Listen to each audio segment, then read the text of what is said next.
Sloan and first-time coordinators and what he can do to assist here with this play caller. Right. You know, being in that seat for the first time is different. There's a difference between making suggestions and making decisions. He's been making suggestions most of his career, all of his career. Now he's got to make decisions. And so where I can help is that I was a play caller for over 20 years on offense. You know, at Notre Dame, at Cincinnati, at Central Michigan, at 4 stops. So, you know, I can help him, you know, with the knowledge and the experience that I have. And then he's got to, you know, obviously be who he is as well. And then I've got to come at it as a head coach, right? And as a head coach, I want more balance in our offense. And that balance has to be struck by how you sequence and call plays, right? You're not going to throw it 10 times and then try to run play action. It doesn't work so good, right? Nobody's fooled. So, and he understands that, but just kind of making sure that that communication is effective, consistent, and daily. Yeah, I think that's a soundbite that if you really dig into it, I mean, you know, I mean, why wouldn't you help your first year coordinator? You know, I mean, that's obviously what needs to happen in this circumstance, right? I mean, I think that Sloan has shown at times throughout the entire season. I mean, there were times at the USC game that you would be thinking like, what are they trying to do here? Right. You know, I mean, what are they thinking? And for Kelly, who, as he said, I mean, 20-year play caller. I mean, you knew it was going to be a problem after game 1. Like, I remember watching the USC game. I would just think that you would probably think that it would be an issue going into the season. You know, I mean, like, you know, it's very rare that you get a first-year play caller at this level to come in and dominate. Right. You know what I mean? Right. I mean, that's why Joe Brady was, I mean, he was so celebrated. It was just, and it wasn't because he was at LSU. I mean, it was the fact that he came in and really, I mean, he revolutionized. Like a prodigy. Yeah, I mean, it was that doesn't happen. You know, the more common stories are like Sloan, who's a very bright coach, who's done a lot of, you know, good things in recruiting, in scheming, in practice, all that stuff. I mean, Joe Sloan's a proven coach to get to where he is. He's an unproven play caller at this level. He's called plays before, right? And he's done it at Louisiana Tech. And again, no disrespect to them, to that level, but it's a different beast when you're sitting in that box and you're calling plays against Alabama's defense. And you can definitely see where at times the lights get a little bright. You know, I mean, that drive before halftime where you're throwing it east and west from your own 40, and, you know, that's, you know, like that's where somebody like with experience like Kelly needs to fire in the headset and be like, hey, sit down. I got this for a minute. Let's make sure and get into halftime and give ourselves a chance. And then you talk about it. I mean, Kelly, they've shown him at times. He's been lighting people up on the sideline over the last couple of weeks. I mean, he got into Brad Davis on Saturday night. He was on the microphone, I mean, on the headset, barking, I would think, to Joe Sloan. I mean, it's not as if he's totally disengaged down there. But that soundbite that Lloyd just played makes it seem like he kind of is, where he's like, I mean, I could help him. It's like, well, I mean, man, who else is? Right. You know what I mean? Like, I can. If you don't, you're his superior. You're the one guy that's over him. You're the one guy that you would think that would say, hey, look, I know you're a first-year guy. I'm going to hold your hand for a couple of these spots in these bigger games. And that's just going to be the way it is. Until you prove to me that you can handle this stage, then I'm the one with the experience. I'm the one with the confidence that I can do this. I've done it before. I'm going to give you you become more of a suggester of again, like he said. He spent most of his career making suggestions. Now he's got to make decisions. In some of the big parts, I'm going to make the decisions. You make suggestions. You can see how that works. And when I feel like the time is right, I'll let you drive it. I'll let you fly the plane. Because this is my take on it. Joe Sloan got the offensive coordinator job at the time he did for a couple of reasons. Mm-hmm. The first being that he has recruited at a very high level and was the primary recruiter on Bryce Underwood, who secured Underwood's commitment very early in Underwood's recruiting process. We'll get to Underwood coming up here in a couple of minutes, but it seems as if they're going to fight off everybody and all the amounts of money here to the finish line to get Underwood into the program. And that's a huge leverage piece for a coach, for a guy like Joe Sloan, that if you have the number one player in the country committed at the most important position, you have a lot of negotiating power, right? So if Joe Sloan got the offensive coordinator role because he had Bryce Underwood's commitment totally secured, and that's why he got the position, I'm here to tell you today, I'm good with it.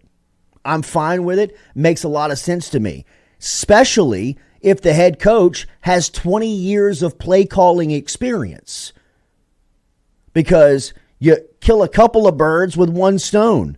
You keep the coordinator, or you put the coordinator in place who's been the lead recruiter on the number one player in the country. All the while, you can still help him out and not really have to tell anybody. You don't have to go parading around being like, hey, that was my call on that 3rd and 6.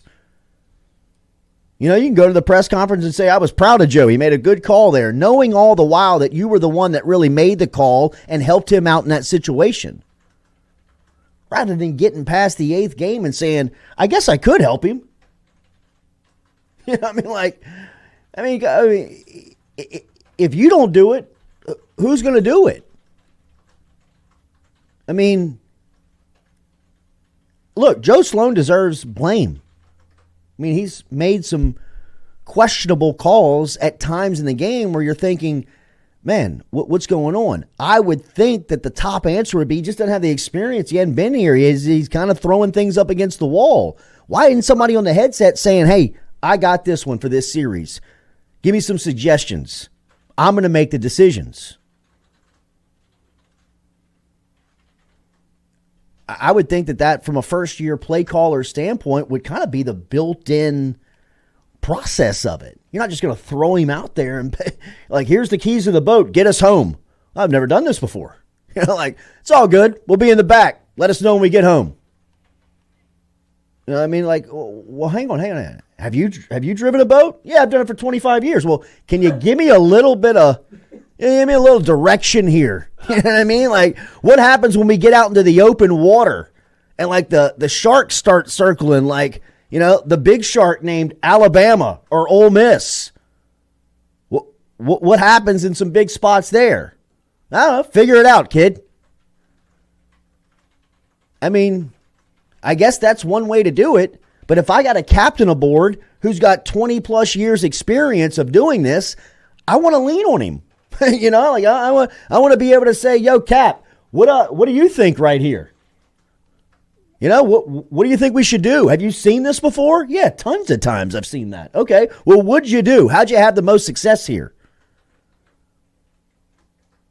Especially in those big moments, you know, when the waves get choppy or whatever, whenever you're in the red zone or one of those drives like the one before the half where it's 21-6, and if you score here, you get the ball back after half to have a chance to tie the game up. Those are the times where it should be like, okay, now I'm going to step in. I'm going to take control. Because right now the red zone offense is just as bad as the blue zone. Blue zone, the plus side, whatever you want to call it. It's terrible. You know, they're settling for field goals every time. This should be the time that he steps in and does something instead of getting to the press conference saying can. But it's bad. That's not a good look. My question: what's the dynamic between that's where I think the Sloan Hankton Oh, no. I don't know. Kelly, like, how does that work? That sheds a lot of light. Yeah. Right. Like, what's... I mean, that sheds a lot of light. If you're telling the media and the public, good, like, Coach? I guess I could help. Like, well, y'all haven't talked about it, you know, Right. like kind of behind closed doors. Like, this is how you're going to help. You know, I mean, look, man, I'm a person that learns better in the fire. Right. You know, like I am that person. So I get like, hey, you wanna fly a plane, you wanna ride a bike, you wanna do this? Here, do it. Like, huh? You're like, yeah. I mean, I'll be back in 2 hours. Let me know what you need. And you just kind of figure it out, right? But if I've got a mentor, if I've got somebody that has the experience, it's always a lot easier. You know, I mean, it's always keeps you kind of one step ahead. I would have thought that the plan all along, bringing in 2 first-year coordinators in Hankton and Sloan at this level, that it would be understood within, that you build them a support system of shadow staffers behind them to do a lot of the legwork, but on top, you've got guys and play callers like Brian Kelly and even a guy like Frank Wilson, who's been a head coach at 2 stops, hired offensive coordinators, looked at offensive plans, is the running backs coach, knows, you know, all of what good offense looks like. Would be almost kind of a collection of voices, not necessarily in the headset, but definitely in the pregame preparation and offensive game planning of it. I don't know. I thought that soundbite was that was telling. You know, I think that was telling to the communication behind the scenes. That was telling to how they're throwing Hankton and Sloan out into the water and saying, learn, like, figure it out. Because that should be something, in my opinion, that never hits the public. Like that, you know, like, I guess I could help them. Like, huh? What else would you do? Like, what? How else would you handle it? Your guy is struggling. You hired him. He's a first-year guy. He's never called plays here. What? You did it for 20 years at Cincinnati, Notre Dame, and stops that. Couldn't wait to read the resume. You played in some big games there, I'd imagine, right? Okay, well, I mean, help the guy out. He's bringing you Bryce Underwood. He's hanging on to the kid when they're throwing all types of cash at him. That's the real reason why he got the job, and that's okay. That's okay. But in the same sense, it's like, hey, look, let's give him the job because he's got the number 1 player in the country coming in. He's a solid, he's a good to solid offensive mind that can game plan and scheme, but he's going to need some help in some big moments. That's not disrespect. That's the evolution of the career. That's the evolution of the game. Nobody's just going to step in, throw on a headset, and start calling plays in the SEC and be, it rarely happens. Now, LSU experienced a little bit of that lightning in the bottle, but I mean, they've been playing football around here for over 150 years. I mean, it's 130 years. I mean, it never happens. So, look, I hear the criticism on Sloan, and he deserves it at certain points. But I also know what I'm getting. Right? And I accept Sloan for being a phenomenal recruiter at this point, a really good quarterback developer, and a first-year play caller. I mean, let him out on the road and let him fly recruiting by himself. Let him develop and coach the quarterbacks by himself. Give him some rope and let him call plays here in his first year, but give him some help there, especially if you had the experience. Remember, Daily, we're brought to you by Go Roof Online, GEAUXRoof.com. GEAUXRoof.com is where you can find them. 225-927-8300. 225-927-8300 is the phone number. Or you can find them online at geauxroof.com, geauxroof.com. Tons of experience. If you have a hole in your roof, if you need a brand new roof, if you need roof maintenance, you can get in touch with Go Roof. Those guys will jump up on the roof, diagnose the problem. They'll work directly with the insurance company. They're very easy. They're trusted. They're phenomenal. Stop in and call them today, 225-927-8300. Online, geauxroof.com, geauxroof.com is where you can follow him. Sabrion Green, I disagree, Jordy. It's not okay. I'd imagine he meant hiring Sloan on the premise that he's a solid recruiter and has Underwood. I get that as well. I mean, look, LSU's got a lot of money. They can go out there and hire just about anybody they want from an offensive coordinating standpoint, or at least get the interview from anybody that could, raise some interest. You would be a fool to not do. What LSU did is the right decision. You would hope that that's where this part gets all very frustrating, is because of everything that you laid out. It seems like there's some tension between Sloan and Kelly, and who I don't know if he really actually enjoyed how much pub and run Sloan was getting, and now he's very much saying, I don't have anything to do with the offense. I could. I've coached offense for 30 years. But, I'll let my coordinators coordinate. I'll evaluate them later. He's very reactionary on the sidelines. Oh, what are we doing? What are you doing during the week? Like, you have to realize that it can't be week 9, 10, where you're looking at it going, I mean, I guess I could have helped. Buddy, you make the decisions. You're the head coach. You're the one. Like, nobody's going to go tell you what to do. You're the one that makes the decision to help. And he's just like, no, I'm not going to do that. And for him to say that into a microphone and act like it's okay brings me to what Chili asked. Like, do you love football still? Do you want to coach it? I think it's a viable question. I think it's a valid question. What makes these guys great is the obsession over it. And what is understood is that at programs like LSU, you have to obsess over it. And like I said earlier this week, and I think it will be interesting when it plays out. I think that the case studies on the 10-year, the long-term contracts, and really earlier this week we were talking athletes and coaches. Drop the athletes out of there, because you can find athletes, I think, more common than not, that perform through long-term contracts.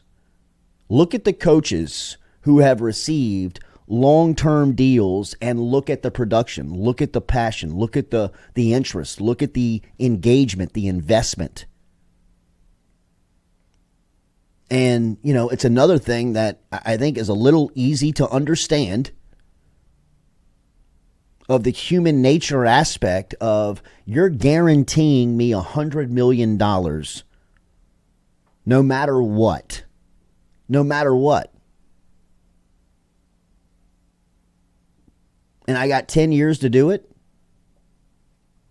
I think there is a sweet spot to finding someone who that could motivate and stay engaged in that. I don't know if it's somebody who's been in the game for 30 plus years that has a ton of accomplishments, a very impressive resume, and looking to kind of sail off. I know that Jimmy Ott is a friend of mine. Jimmy Ott is somebody who is longtime radio guy, voice of South Louisiana sports talk radio, made a comment publicly earlier this week that a lot of people talk about privately, or maybe not even privately, like it's become public. Brian Kelly, he plays a ton of golf. And a coach on a staff mentioned to me in the offseason and said it like this. He said, you want to know the difference between Kirby Smart, and Saban hadn't hung it up yet. You want to know the difference between Kirby Smart, Saban, and Brian Kelly? He said, Saban and Smart go down to Central Florida for a week and play golf. in the offseason. Kelly goes and plays for 2 months. He said that's the difference. He said those guys are still in obsessive mode, and Kelly's in vacation mode. And, I know that Ott said something to the fact of that earlier this week, and that has been something that people have reacted to because that's a common theme around Kelly, around Brian Kelly. I mean, that's something that you don't have to ask much to hear. Like, hey, he's playing golf again. He'll tell you. And so, Kelly's very accomplished. He's got a great resume. He's done a lot of good things in college football. To be LSU's head football coach, you got to be obsessed. You got to be psychotic to a point. And I think it's easy to feel that whether it's mispronouncing guys' names on the roster, whether it's not knowing for certain things that the head coach has to know, or even coming out publicly after week 8 and your offensive coordinator has struggled mightily in his first year calling plays and saying, I guess I could help him. Huh? What? Just waiting to get the word on when to do it. All right. Okay. Well, if you don't, I don't know who else is, bud. So, I mean, like, the buck kind of stops there. So, I think that's a common sentiment, and I think the body language, the response, it's not hard to read between that, right? And I don't think it's hard to read between the lines there.